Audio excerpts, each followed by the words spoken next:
Um, Automations, basically what I do is I'll edit one per week, edit or add one per week until they're all finished.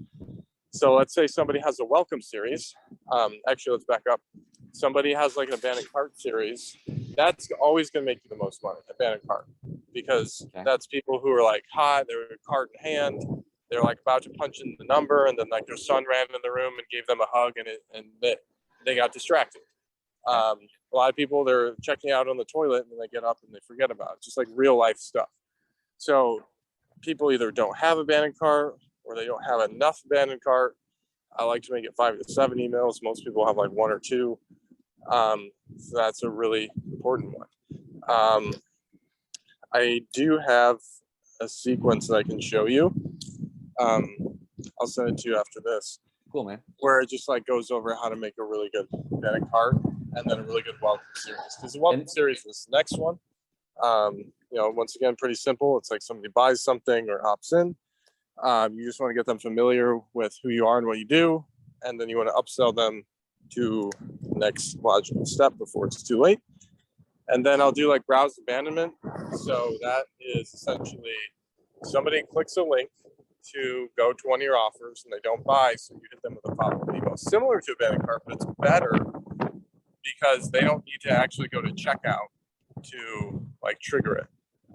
They just have to click a link in an email.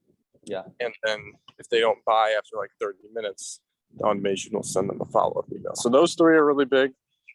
And then outside of that, it's pretty much upselling and downselling. So that one's, I don't want to use the word complicated, but it's not like super simple.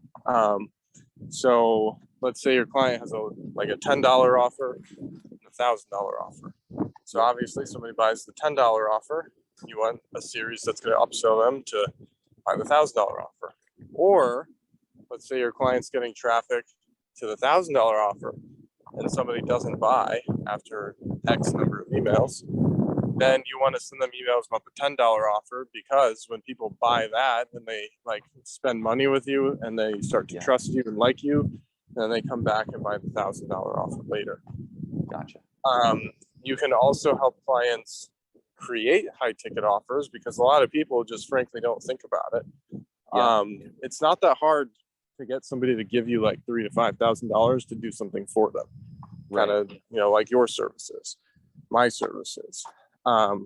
So people a lot of times don't realize it's as simple as like making a Calendly account and then just like booking phone calls and then like selling people services or some kind of package, and then helping clients strategize on what they should be selling. So those are the automations that work really well.